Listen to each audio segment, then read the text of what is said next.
हमने ऐसे कई लोगों की कहानियां सुनी हैं जो ध्यान की गहन स्थिति में जाते हैं और कई महीनों तक भूख और प्यास जैसी बुनियादी इंसानी ज़रूरतों को भुला देते हैं। पर विज्ञान कहता है कि कोई व्यक्ति पानी ना पीने पर 10 दिन के अंदर मर सकता है। तो क्या आप हमें बता सकते हैं कि मेटाबॉलिज्म की ऐसी स्थिति कैसे हासिल की जाती है? इसके लिए आपको अपने दिमाग को थोड़ा सा मोड़ना होगा, क्योंकि आपकी टेक्स्ट बुक में ये सब नहीं लिखा है। परसों की ही बात है, किसी ने मुझे एक मैसेज भेजा योग केंद्र से। वहां ध्यानलिंग नाम का एक स्थान है। ऐसा अक्सर होता है, मगर ऐसा एक विदेशी नागरिक के साथ हुआ, इसलिए मेरे पास मैसेज आया। उन्हें थोड़ी चिंता थी, तो वो महिला सुबह 7 बजे जाकर ध्यानलिंग में बैठ गई, क्योंकि हर किसी को वहां बैठने के लिए सिर्फ 15 मिनट का स्लॉट मिलता है, लोगों की संख्या के कारण। वो सुबह 7 बजे वहां बैठी। वो दोपहर 3 बजे तक हिली भी नहीं। कितने घंटे हो गए? 3 और 5, 8 घंटे। वो वहां बिल्कुल स्थिर बैठी रहीं। उन्हें पता ही नहीं चला कि वो उतनी देर से बैठी हुई हैं। उन्होंने सोचा था कि वो 15 मिनट के स्लॉट के लिए बैठने जा रही हैं। तो उन्होंने मुझे मैसेज भेजा, सद्गुरु वो इस तरह से बिल्कुल स्थिर बैठी हैं, क्या हम उन्हें डिस्टर्ब करें? मैंने कहा उन्हें रहने दीजिए, कोई बात नहीं। इस तरह की चीज़ें होती रहती हैं। एक बार ऐसा हुआ, मैं बैठा काफ़ी अरसे पहले। उस समय मेरे लिए भी ये नया था। मैंने सोचा कि मैं वहाँ 25-30 मिनट के लिए बैठा था। जब मैंने अपनी आंखें खोली तो मेरे सामने एक बड़ी भीड़ मौजूद थी। मेरे गले पर मालाएं लटक रही थीं। वो सभी मेरे पैर खींचने की कोशिश कर रहे थे। आखिर भारत भारत है। और जैसे ही मैंने अपनी आंखें खोली, कोई अपनी बिजनेस के बारे में पूछना चाहता है, कोई जानना चाहता है कि उनकी बेटी की शादी कब होगी, हर तरह की चीज़ें। फिर मैंने कहा, तुम सभी मूर्ख कहाँ से आ गए? उन्होंने कहा, आप यहाँ 13 दिनों से बैठे हुए हैं। और तो सिस्टम में क्या होता है, आप यही पूछ रहे हैं। देखिए, अभी मैं बोल रहा हूं। अगर आप मेरी नब्ज देखें, ये अभी 55-58 के आसपास है। अगर मैं बस चुपचाप बैठ जाऊं, ये गिरकर 40 के नीचे चली जाएगी। अगर मैं बस यूं ही बैठ जाऊं और कुछ ऐसा करूं जिसमें कोई बातचीत या हिलना डुलना न हो, अगर मैं बस यूं ही बैठूं तो ये 40 के नीचे चली जाएगी।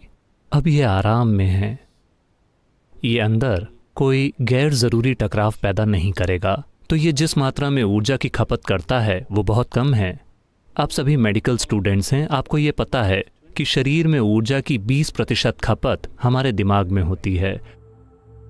हालांकि ये अधिक से अधिक 1.5 किलो का है। तो शरीर का इतना हिस्सा 20% ऊर्जा की खपत कर रहा है।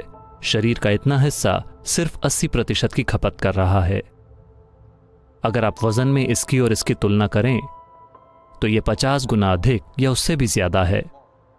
तो आपको समझना होगा कि अगर आप अपने दिमाग को एक खास तरह से रखते हैं तो आपके पास जो एक्स्ट्रा ऊर्जा होगी उसकी मात्रा बहुत ज्यादा होगी, क्योंकि आपकी खपत ऊर्जा की गैर जरूरी बर्बादी नहीं हो रही है।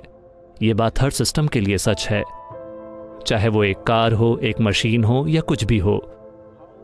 वो जितने कम घर्षण से चल रही है, ऊर्जा की खपत उतनी ही कम हो जाएगी, है ना? कोई भी चीज जो बहुत ज्यादा घर्षण से चल रही है वो भारी मात्रा में ऊर्जा की खपत करेगी। तो शारीरिक रूप से, मानसिक रूप से, ऊर्जा के लिहाज से अगर आप अपने सिस्टम को घर्षण से मुक्त करते हैं तो मेटाबॉलिज्म गिर जाएगा और आप बहुत कुशलता से काम करेंगे, क्योंकि जब आप उसे बढ़ाना चाहेंगे तो आपके पास उसे बढ़ाने के लिए एक पूरी रेंज होगी। जब आप उसे घटाना चाहेंगे तो घटा सकते हैं। फिलहाल ज्यादातर लोगों की जो रेंज है वो बहुत ही छोटी है। अगर आप उन्हें काम में भिड़ा दें तो वो पूरी तरह से थक जाएंगे। अगर उनके पास करने के लिए कुछ नहीं है तो वो पगला जाएंगे। अगर आपके पास करने के लिए कुछ ना हो तो आप पगला जाते हैं, है ना? तो इस स्थिति में ये कम नहीं होगा। अब हर वो चीज जिसकी आप खपत कर रहे हैं वो ज्यादा है, सिर्फ इसलिए क्योंकि आप ज्यादा आरपीएम पर हैं। बस हम 3 दिनों के अंदर हम आपको एक सरल सा ध्यान सिखा सकते हैं जो आपके मेटाबॉलिज्म को लगभग 24% कम कर सकता है। यह सबसे अधिक गिरावट है जो आप ध्यान की सचेतन अवस्था में हासिल कर सकते हैं। अगर मेटाबॉलिज्म उससे भी कम होता है तो आपको शरीर का कोई एहसास नहीं रहेगा। अगर आप यहां बैठते हैं, आपको शरीर का कोई एहसास नहीं है। यही वो स्थिति है जिसमें योगी बैठते हैं। देखिए, अगर आप यहां बैठते हैं, चाहे आपके पास घड़ी ना हो, लेकिन आपके पैर, आपकी कमर, आपके कूल्हे, हर चीज समय का हिसाब रख रही है ना? हेलो, आपको घड़ी की जरूरत नहीं है। अगर आप यहां 3 घंटे के लिए बैठते हैं तो आपको पता है कि अब आपको उठना होगा। शरीर जानता है। तो कोई कई घंटों या दिनों तक बैठा है क्योंकि शरीर का कोई एहसास ही नहीं है। शरीर का कोई एहसास नहीं है, न सिर्फ मेटाबॉलिज्म के कम होने के कारण, बल्कि इसका कारण आपकी ऊर्जा की तीव्रता भी है, जो जैविक ऊर्जा नहीं है। ऊर्जा का एक दूसरा आयाम पूरी तरह से तीव्र है। जब यह पूरे शरीर में फैल जाती है, आपको शरीर का कोई एहसास नहीं होता। अगर मैं किसी प्रोग्राम में जाता हूँ 10 या 12 घंटे, मैं अकेला आदमी हूँ जो लगातार पानी पी रहा है, लेकिन सिर्फ मैं ही एक व्यक्ति हूँ जो बाथरूम नहीं जाएगा। सिर्फ मैं ही ब्रेक नहीं लूंगा। हर कोई हर 2 घंटों में ब्रेक लेता है और वो वापस आते हैं। सिर्फ इसलिए आपकी अपनी शारीरिक प्रक्रिया से कितनी शुरुआत में ये चीजें उसी से तय होती हैं। लेकिन साधना भी है, आपके सिस्टम के साथ कुछ काम भी करना होता है। तो शायद हर कोई उस स्तर की साधना करने को तैयार ना हो, मगर हर किसी को कोई ना कोई साधना करनी ही चाहिए, कुछ ना कुछ, ताकि आप जो करना चाहते हैं आप उसे कुशलता से कर सकें। आप अपने जीवन में जो कुछ भी करना चाहते हैं, आपको उसे उतने अच्छे से करने के काबिल होना चाहिए जितना आपके लिए संभव हो। आप क्या करते हैं वो मेरी चिंता नहीं है, मगर आप जो कुछ भी कर रहे हैं आपको उसे अच्छे से करना चाहिए, है ना? हेलो, आपको उसे अच्छे से करना चाहिए। ये एक इंसान के लिए बहुत महत्वपूर्ण है कि हम उसे अच्छे से करें। तो इसके लिए ये बहुत बहुत जरूरी है कि आपका अपना शरीर और आपका अपना मन एक रुकावट ना हो। आपका अपना शरीर और आपका अपना मन हर समय आपको गिराते ना रहें। उन्हें वो मंच होना चाहिए जिस पर आप खड़े होते हैं। अभी लोग उसके अंदर धंस गए हैं। देखिए, ये एक मंच है, ये अच्छा है। मान लीजिए ये आपको खुद में धंसा लेता है, फिर ये बैठकर बात करने के लिए अच्छी जगह नहीं है। इसने हमें ऊपर थामे रखा है, ये अच्छा है। आपके शरीर, आपके मन को हर समय आपको ऊपर थामे रखना चाहिए। अगर ऐसा होता है तो बाहरी चीजों पर आपकी निर्भरता कम हो जाएगी। और साथ ही पानी का सेवन हमेशा मुंह से नहीं किया जाता। शरीर कई तरीकों से पानी का सेवन करता है। अगर आप सिस्टम को एक खास तरह से सक्रिय करते हैं तो ये ऊर्जा का सेवन करता है। देखिए, अभी आपका खाना खाना, पानी पीना, सांस लेना, ये सब किस लिए है? ऊर्जा पैदा करने के लिए। मगर विज्ञान आपको साफ साफ साबित कर चुका है कि हर कहीं पर्याप्त ऊर्जा मौजूद है। तो अगर आप ऊर्जा को ऐसे ही अंदर ले पाते हैं, अगर आप ऊर्जा को आत्मसात कर पाते हैं, ऐसा कैसे संभव है? योग शब्द का यही अर्थ है। योग शब्द का अर्थ है कि आप अपने व्यक्तिगत अस्तित्व की सीमाओं को मिटाना शुरू कर रहे हैं। अभी ये मैं हूं, वो आप हैं, ये 100% स्पष्ट है ना? क्यों? क्योंकि आप सोचते हैं कि ये शरीर मैं हूं, वो शरीर आप हैं। ये एक स्पष्ट सीमा है। मेरे शरीर और आपके शरीर की एक स्पष्ट सीमा है। मेरे मन और आपके मन में भी काफी हद तक एक सीमा है। शायद हम यहां वहां थोड़ा बहुत ओवरलैप करें, मगर ऐसी कोई चीज नहीं होती कि मेरा जीवन और आपका जीवन। क्या आपने कभी साबुन के बुलबुले उड़ाए हैं? या आप तब भी गंभीर थे जब आप स्कूल में थे? नहीं। क्या आपने साबुन के बुलबुले उड़ाए हैं? मान लीजिए हम यहां बैठकर साबुन के बुलबुले उड़ाते हैं। आपने इतना बड़ा बनाया, मैंने उतना बड़ा बनाया। अब मैंने कहा ये मेरा बुलबुला है, वो छोटा वाला आपका है। ये मेरा बुलबुला है, पुप, वो फूट गया।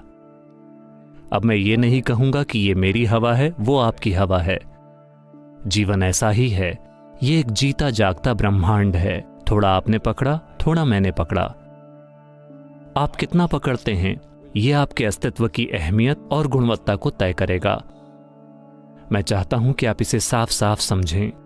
आपने कितना जीवन पकड़ा है, वही इसे तय करेगा। शायद आपके पास एक बड़ा सा दिमाग हो, शायद आपके पास बहुत बुद्धि हो, आपके पास ढेर सारा ज्ञान है, लेकिन फिर भी आप एक महत्वपूर्ण जीवन नहीं जिएंगे। अगर आप ढेर सारा जीवन पकड़ते हैं, अगर आप एक बड़ा बुलबुला हैं, सिर्फ तभी वो महत्वपूर्ण है।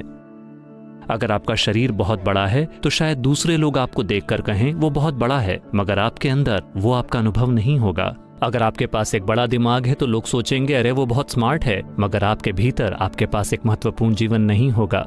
अगर आप अपने अंदर बड़ी मात्रा में जीवन पकड़ते हैं, सिर्फ तभी, अगर आप सिर्फ यहाँ बैठें तो भी ये बहुत शानदार है। जब ऐसा होता है, चाहे आप अपनी आंखें खोलें, आंखें बंद रखें, चाहे आप कुछ करें, आप कुछ ना करें, आपको उससे वाकई कोई फर्क नहीं पड़ता। सिर्फ तभी आप दुनिया में यूं रहेंगे कि आपका कोई निहित स्वार्थ नहीं होगा, क्योंकि आप क्या करते हैं और क्या नहीं करते, आपके साथ क्या होता है और क्या नहीं होता, वो आपके जीवन की गुणवत्ता तय नहीं करता। सिर्फ तभी हम वास्तव में आपके ऊपर भरोसा कर सकते हैं, है ना? वरना हम नहीं जानते कि आप सर्जरी क्यों कर रहे हैं। ये सवाल उभरे हैं, है ना? मैं आपको एक चुटकुला सुना सकता हूं। एक आदमी सर्जरी के लिए गया, उसे सर्जरी की जरूरत थी, तो वो एक डॉक्टर के पास गया। ये अमेरिका की बात है। तो डॉक्टर ने कहा इसमें $36,000 का खर्चा आएगा। फिर वो बोला डॉक्टर मेरे पास उतने पैसे नहीं हैं, मेरे पास बीमा नहीं है। फिर डॉक्टर ने कहा चिंता मत कीजिए, आप हर महीने 3,000 दे दीजिएगा। मरीज ने कहा मगर ये कार के पेमेंट जैसा लगता है, कार खरीदने की किश्त जैसा। डॉक्टर ने मुस्कुराकर कहा हाँ, मैं एक कार खरीद रहा हूं।